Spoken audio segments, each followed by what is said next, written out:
Olá, bom dia, Shabbat Shalom. Hoje sábado, dia 19 de dezembro de 2020. Você está no canal Professor Belei, cada vez menor, cada vez com menos visualização. Houve um tempo em que nossos vídeos chegavam a 50 mil views, depois caíram para 30, não passavam de 30, agora estão mais ou menos aí na casa dos 15, 17. Além dos nossos vídeos serem quase todos desmonetizados, eles também parecem não têm a devida contagem no número de views. Bem, vivemos na era da censura, claro, e canais mais ou menos conservadores, até esses estão sendo perseguidos, o que dirá os conservadores. Então, a única solução para a sobrevivência desse canal é o Seja Membro, é a membresia. Se você gosta desse canal, eu insisto, eu imploro, torne-se membro. É baratinho, não dói nada. R$ 2,99 mensais é a opção mais barata, talvez um pouquinho mais que uma caixa de fósforo. R$ 2,99 por mês. Mas também tem a opção de R$ 6,99 e R$ 7,99. Para aqueles que não se importam em pagar um pouquinho mais para ver o canal Professor Belei sobrevivendo nesta crise ditatorial em que vivemos. Por isso eu peço a você, sim, torne-se membro desse canal, não deixe o samba morrer, não deixe o samba acabar. Bem, feito o jabá, vamos às notícias interessantes do dia. Temos algumas. Esta bela senhora, esta bela havaiana que vocês estão vendo, é a política democrata pelo Havaí, Tulsi Gabbard. Tulsi Gabbard é, quem sabe, a política mais emblemática dos Estados Unidos. Bem, há que se destacar, ela é uma veterana de guerra, serviu na Guerra do Golfo, na área médica, é verdade, mas serviu, foi militar, esteve na guerra, voltou, entrou para a política. E, bem, começou a gerar certas polêmicas nesta área. Por exemplo, Tulsi Gabbard pode ser comparada como uma espécie de pizza meio mussarela, meio calabresa. Ela é meio democrata e meio republicana, pasmem. Pelo menos foi durante um tempo. Quando começou na política, tinha ideias republicanas dentro do Partido Democrata. Por exemplo, ela opunha-se ao casamento entre pessoas do mesmo sexo. Percebeu que isso não alavancava a sua carreira política dentro do Partido Democrata e depois de algum tempo teve que pedir perdão, ou resolveu pedir perdão, aceitou o casamento entre pessoas do mesmo sexo e continuou sendo democrata. Em relação ao aborto, mesma coisa. Tulsi Gabbard opunha-se ao aborto, exceto em casos muito raros. Mas ela mesma chegou a dizer não faria jamais um aborto. Viu que sua carreira, por conta disso, também não decolava dentro das alas democratas. Pediu perdão novamente e acabou aceitando o aborto de boa. Pois é, Tulsi Gabbard foi candidata a candidata em 2020, mas acabou desistindo da corrida, vendo que não tinha a menor chance. Por quê? Bem, porque no final das contas, Tulsi Gabbard, apesar de bela, veterana de guerra e tudo mais, não consegue agradar gregos e troianos, ou gregos e baianos ao mesmo tempo. Ela não agrada nem os republicanos, claro, porque é democrata, e nem os democratas, claro, porque é meio republicana. Bem, o fato é que ela está tentando alavancar novamente sua carreira política. Ela tem um plano. Vejam só, a matéria saiu hoje no Breitbart.com e diz o seguinte: um plano de Tulsi Gabbard para melhorar a economia é redirecionar os lucros excedentes de corporações multinacionais que puderam permanecer abertas durante a crise do coronavírus para pequenas empresas que foram forçadas a fechar devido a paralisações econômicas. Ela divulgou uma legislação ontem, sexta-feira, conhecida como Imposto sobre Lucros Excessivos na crise pandêmica, para garantir que corporações como Amazon, Facebook, Walmart e Google não lucrem com paralisações econômicas que ajudaram a livrar o mercado de seus concorrentes. Ela disse: grandes corporações de tecnologia e grandes varejistas estão entre aqueles que obtiveram lucros excessivos durante a pandemia, enquanto pequenas lojas estão sendo forçadas a fechar as suas portas devido a restrições impostas pelo governo, disse Gabardi em um comunicado. A legislação adotada pela primeira vez durante a Primeira Guerra Mundial e a Segunda, para evitar que empresas lucrem com as guerras, acrescentaria um imposto de 95% sobre os lucros excedentes dessas grandes empresas, calculado subtraindo seus ganhos brutos de 2020 e seus ganhos brutos médios entre 2016 a 2019, isso antes do coronavírus. Os lucros excedentes das corporações seriam então direcionados para ajudar pequenas empresas em dificuldades que foram forçadas a fechar as suas portas devido a paralisações econômicas, enquanto os conglomerados gigantes foram autorizados a conduzir os seus negócios normalmente, tranquilamente, disse Gabardi. Bem, está aí, é algo interessante, mas polêmico, claro. Imaginem aqui no Brasil, muita gente torceria o nariz. Vamos imaginar que alguns políticos de direita que vivem apenas para o Twitter, por exemplo, resolvessem também jogar uma proposta dessas lá dentro do Congresso. Eu estou falando políticos de direita porque a direita tem tão poucos colaboradores que não precisariam trabalhar mais, atuar mais na seara política lá dentro do Congresso do que nas redes sociais, mas muitos vivem de rede. Surge um problema, está lá o político para dizer: vamos levantar a hashtag tal.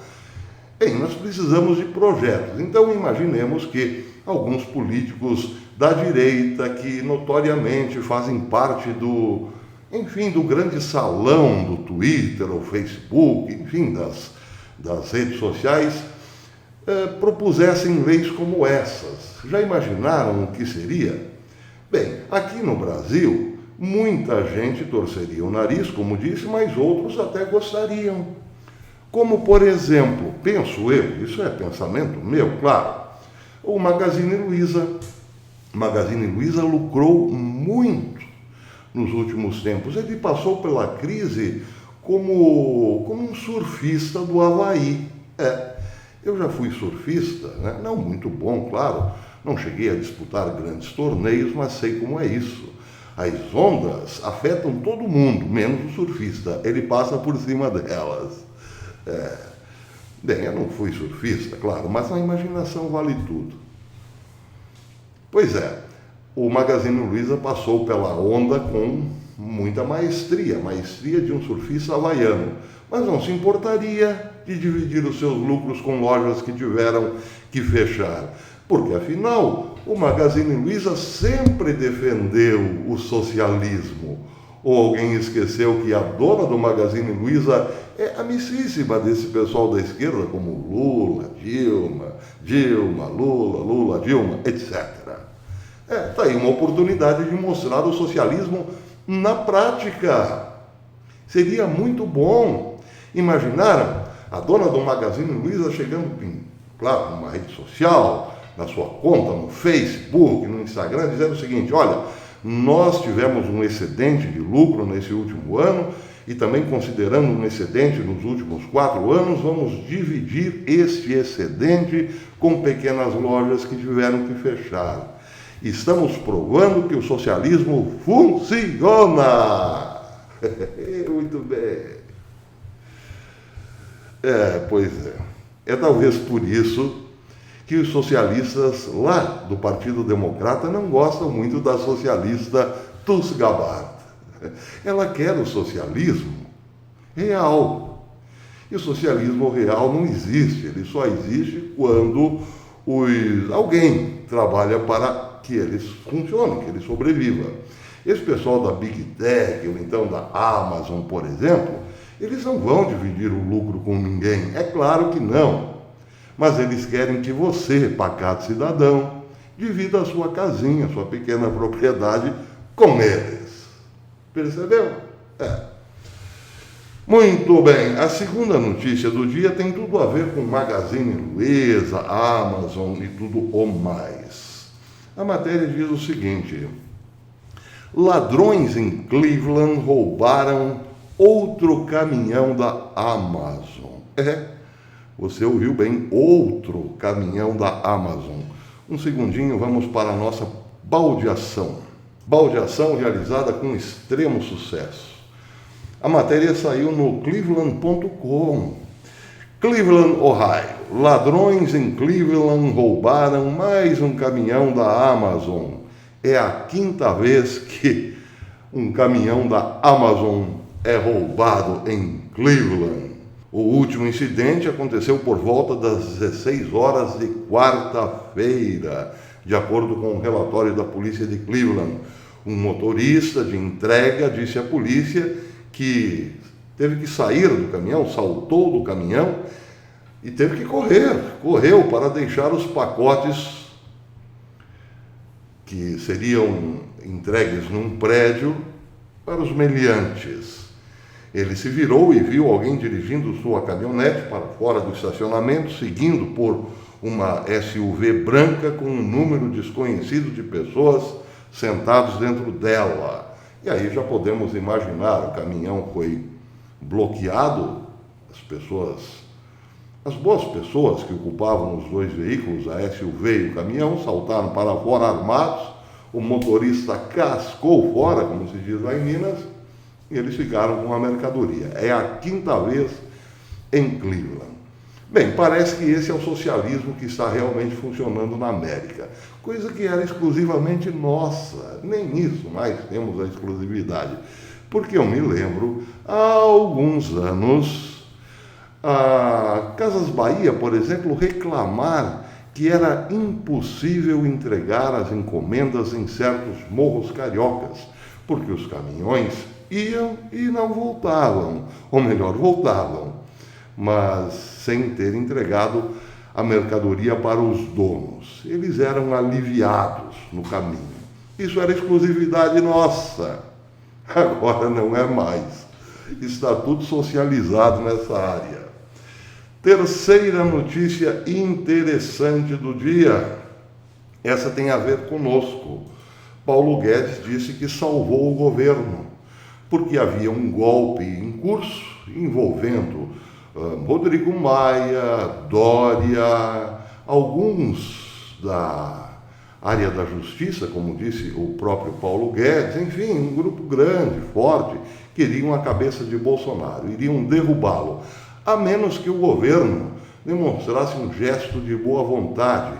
Isso disse o ministro da Economia, falando sobre, ou melhor, referindo-se sobre uma fala de Gilmar Mendes. Segundo ele, Mendes disse: bem, nós podemos até adiar o golpe, ou melhor, podemos cancelar a derrubada de Bolsonaro, a menos que o governo demonstre aí um gesto de boa vontade.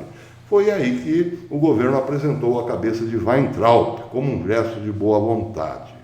Pois é, essa é uma notícia interessantíssima, porque, afinal de contas, Weintraub arrumou uma encrenca que só complicou o governo, nada mais do que isso. Não tinha cacife, o governo que recém começava não tinha cacife para peitar todo este grupo que queria derrubá-lo. Assim, Weintraub teve vida curta no Ministério da Educação, porque usou mais de espírito bélico contra o grande e poderoso esquema da esquerda, sem saber se podia dar conta do recado. É aquilo que Jesus fala no Evangelho. Se você vai construir uma torre, você tem que saber se tem areia suficiente, se tem cimento suficiente, se tem pedra para isso, porque não adianta nada começar uma torre e não ter material para terminá-la. É uma questão de prudência. E foi por isso que Ventral dançou. Ou era isso, ou era o país inteiro amargando a queda do presidente. Nada a reclamar nesse caso. Parabéns a Paulo Guedes, soube costurar muito bem a continuidade do governo Bolsonaro. Claro que isso desagradará muita gente, porque Weintraub tornou-se um ídolo, mas é aquela história, é um ídolo de garganta. Não fez as coisas com prudência, complicou o governo e complicou a si mesmo. Ídolo de barro, portanto, convenhamos. Para terminar, essa sim é uma notícia pesada. Quem acreditava numa possível lei marcial lá nos Estados Unidos pode esquecer. Essa matéria saiu hoje no Daily Mail e diz o seguinte: o chefe maior do exército norte-americano emitiu uma nota, uma declaração ontem, sexta-feira, afirmando que os militares não têm papel na determinação das eleições dos Estados Unidos, depois que Mike Flynn, ex-assessor do presidente Trump, exigiu a lei marcial. Na sexta-feira, o secretário do Exército, Ryan McCarthy, e o chefe do Estado-Maior do Exército, General James McConnell, responderam com uma declaração afirmando a posição de longa data dos militares contra o envolvimento nas decisões políticas dos Estados Unidos. Abre aspas, não há papel para os militares dos Estados Unidos na determinação do resultado de uma eleição americana, disseram eles. Embora reconheçam que a lei marcial foi usada várias vezes nos Estados Unidos, aliás, foi decretada 64 vezes,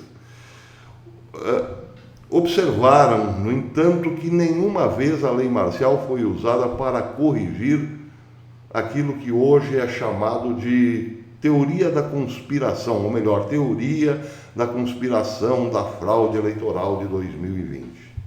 Em nenhuma vez, dizem os militares, isso foi feito. E não será dessa vez.